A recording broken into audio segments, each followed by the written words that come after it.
चिल्लाए, नहीं दूंगा डेडलाइन।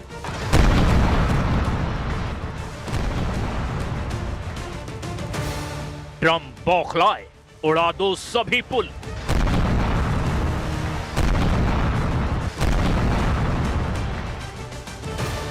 ट्रंप का अल्टीमेटम, हॉर्मोज नहीं तो ईरान नहीं।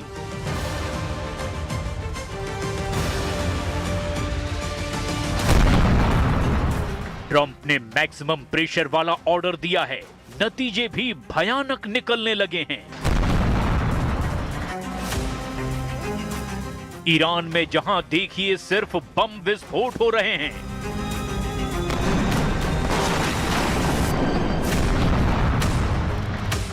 पुल ढह रहे हैं, रेलवे स्टेशन जल रहे हैं,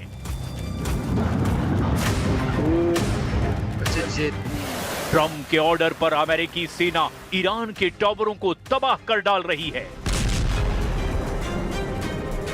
अमेरिका का हमला ईरान के चाबार पोर्ट पर सबसे खौफनाक है,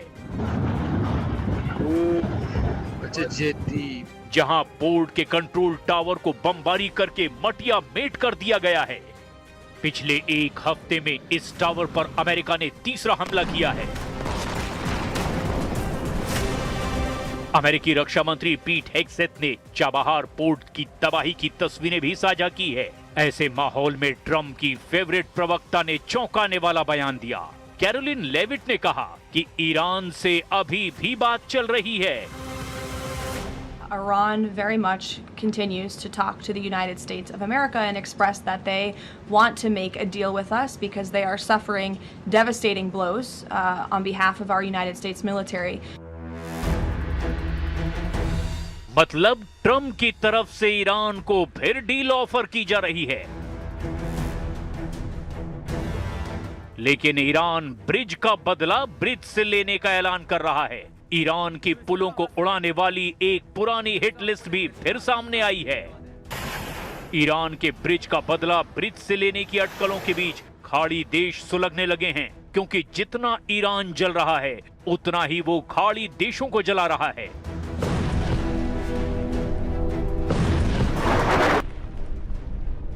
जॉर्डन, कुवैत, बहरीन, इन तीनों देशों की हालत खराब है।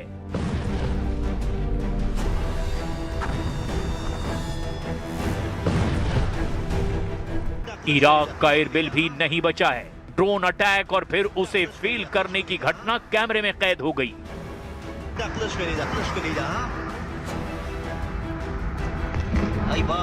ईरान के तबाही वाले पलटवार ने अमेरिका को ग्राउंड ऑपरेशन की याद दिलाई है। ट्रंप एक बार फिर ईरान में ग्राउंड ऑपरेशन का प्लान बना रहे हैं। ओमान की खाड़ी में मरीन कमांडो के एक्शन से इसके सिग्नल मिले हैं। अगर अमेरिका ने जमीन पर जंग शुरू कर दी तो क्या होगा?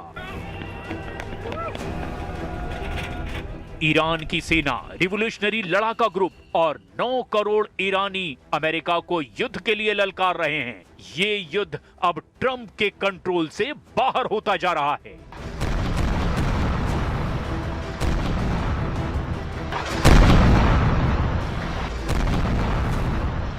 क्या हॉर्मूज पर कंट्रोल करना ही अमेरिका की सेंट्रल कमांड का अब असली मिशन बन गया है?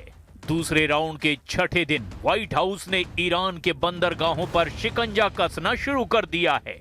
रिपोर्ट में दावा किया जा रहा है कि सेकंड राउंड में अमेरिका के ऑपरेशन में ईरान के समुद्री नेटवर्क को तोड़ा जा रहा है। तो सवाल यही है, क्या अब अमेरिका ईरान के समुद्री सप्लाई लाइन को पूरी तरह से जाम करने की स्ट्रेटजी पर काम कर रहा है? चाबहार पोर्ट पर अमेरिकी नौसेना ने समुद्री ट्रैफिक और सर्विलांस कंट्रोल टावर को उड़ा दिया है। बंदर खमीर में पुलों पर हमले किए ताकि बंदर अब्बास की सप्लाई लाइन को काट सके। बंदर अब्बास में बंदरगाह और मिलिट्री लॉजिस्टिक को टारगेट किया। ईरान के शहरों और एयरपोर्ट पर हमला कर लॉजिस्टिक इंफ्रास्ट्रक्चर को निशाना बनाया। केशम द्वीप पर IRGC के ठिकानों पर बमबारी की।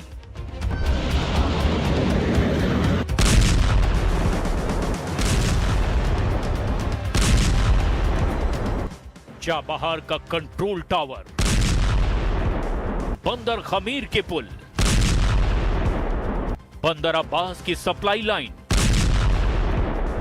ईरान शहर का एयरपोर्ट और अब समुद्र के बीच टैंकर पर हेलीकॉप्टर से कमांडो ऑपरेशन। अमेरिका का मैसेज बिल्कुल क्लियर दिखाई दे रहा है, ईरान की नेवी और हॉर्मुज पर फुल कंट्रोल। लेकिन सवाल यह है, क्या अमेरिका को दूसरे राउंड में यह कामयाबी मिलेगी? क्योंकि पहले राउंड में ट्रंप को तो बिल्कुल अंदाजा नहीं था कि ईरान का असली परमाणु हथियार तेहरान नहीं बल्कि हॉर्मुज है।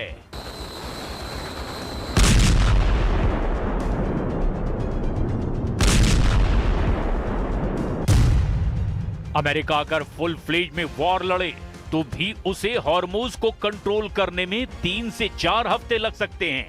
पहले फेज में उसे एयर ऑपरेशन में पूरी ताकत लगानी पड़ेगी, लेकिन दूसरा फेज अमेरिका के लिए ज्यादा कठिन होगा, क्योंकि 40 किलोमीटर संकरे रास्ते में फिट की गई माइन को हटाना इतना आसान नहीं होगा। हॉर्मुज को कंट्रोल करने से पहले ही अमेरिकी कमांडो को केशम, लारक और अबू मूसा द्वीप पर कब्जा करना पड़ेगा।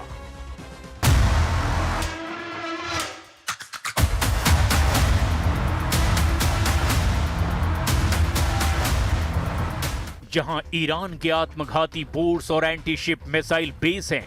लेकिन अगर हॉर्मुज पर कब्जा करना अमेरिका के लिए इतना आसान है, तो फिर अमेरिका क्यों बार बार ये कह रहा है कि ईरान फिर से समझौते के लिए तैयार है? क्या ईरान अमेरिका का माइंड गेम समझ गया है?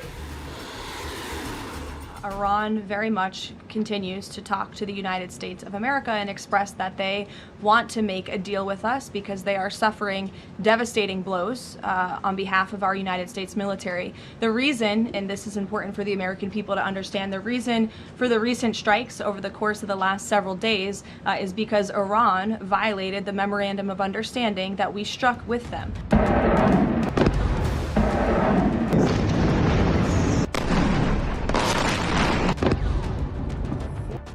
व्हाइट हाउस की प्रेस सेक्रेटरी का दावा है कि ईरान दबाव में है और लेकिन सवाल ये है कि अगर ईरान वाकई झुक रहा है, तो फिर अमेरिका लगातार हॉर्मुज के आसपास अपने मिलिट्री ऑपरेशन को क्यों बढ़ाता चला जा रहा है? क्या वॉशिंगटन किसी भी डील से पहले हॉर्मुज पर फुल कंट्रोल चाहता है, ताकि पिछली बार की तरह अमेरिका को झुकना ना पड़े? जंग के दूसरे राउंड में सबसे बड़ा सवाल यही है कि क्या अमेरिका की प्राथमिकता बदल चुकी है?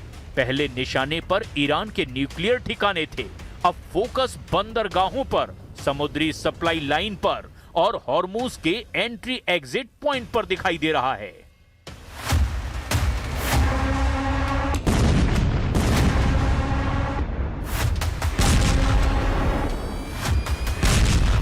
यानी जिस रास्ते से दुनिया का लगभग 5वें हिस्से का तेल गुजरता है, अगर इस रास्ते पर अमेरिका का दबदबा बन जाता है, तो ईरान की सबसे बड़ी रणनीतिक ताकत खत्म हो जाएगी।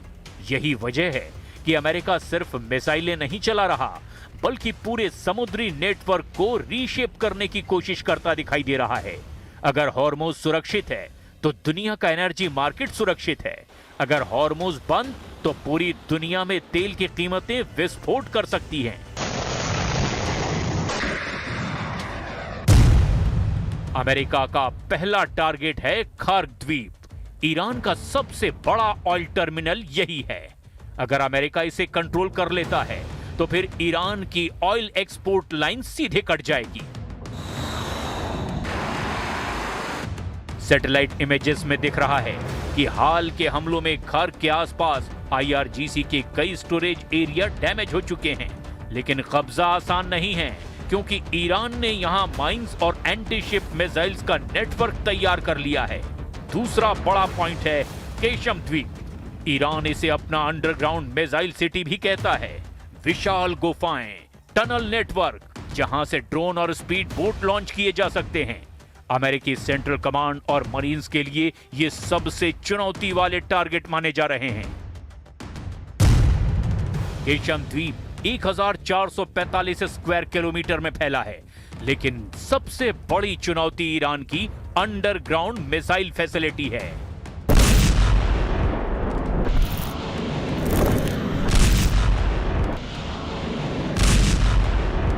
कई रिपोर्ट्स में दावा किया गया कि अमेरिकी स्पेशल फोर्स दूसरे फेज में यहां लैंडिंग की तैयारी कर रही है, लेकिन ईरान के बैटल लैंड से आने वाली आर्टिलरी और ड्रोन अटैक इसे मुश्किल बना देंगे।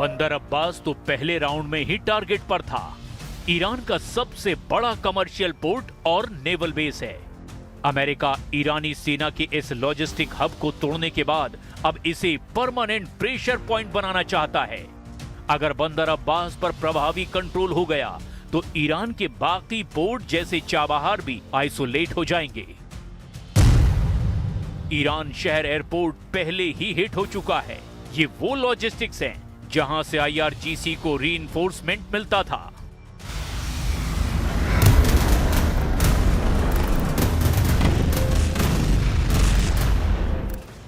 अब तीसरे फेज में अमेरिका इन सभी पॉइंट को जोड़कर एक मैरीटाइम डोमिनेंस जोन बनाना चाहता है और इस बार ट्रंप को अपना ऑपरेशन जल्दी खत्म करना होगा, क्योंकि उन्हें मिड टर्म इलेक्शन से पहले कुछ ठोस रिजल्ट दिखाना होगा। लेकिन एक्सपर्ट्स का मानना है कि हॉर्मुज में 40 संकरे रास्ते हैं, इतने माइंस भरे हैं, इसे क्लियर करने में कई हफ्तों का वक्त लग सकता है।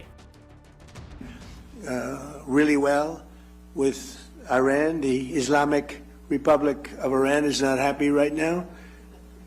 Should have been done 47 years ago. Should have been done at least during the 47-year period. And it wasn't. Other presidents didn't do what was right. They should have done it a long time ago. It would have been much easier. And they want to settle so badly. They don't like what we're doing.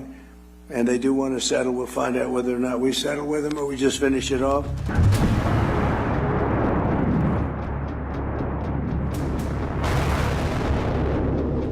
Trump बार बार कह रहे हैं कि Iran deal चाहता है, लेकिन उनके एक्शन बता रहे हैं कि डील से पहले हॉर्मुज पर फैक्ट ऑन ग्राउंड बनाना चाहते हैं, ताकि पिछली बार की तरह अमेरिका को फिर किसी तरह से झुकना ना पड़े। अगर ये प्लान कामयाब हुआ तो ईरान की सबसे बड़ी रणनीतिक ताकत स्ट्रेट ऑफ हॉर्मुज ब्लॉक करने की ताकत हमेशा के लिए कमजोर हो जाएगी।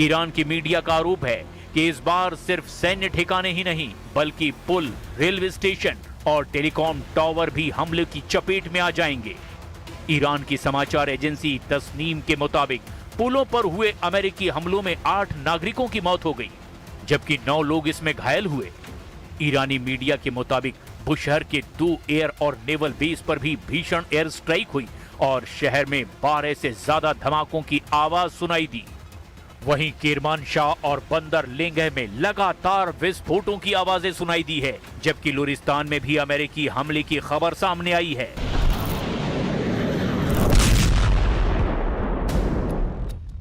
अमेरिका ने दक्षिणी ईरान के 3 पुलों को निशाना बनाया।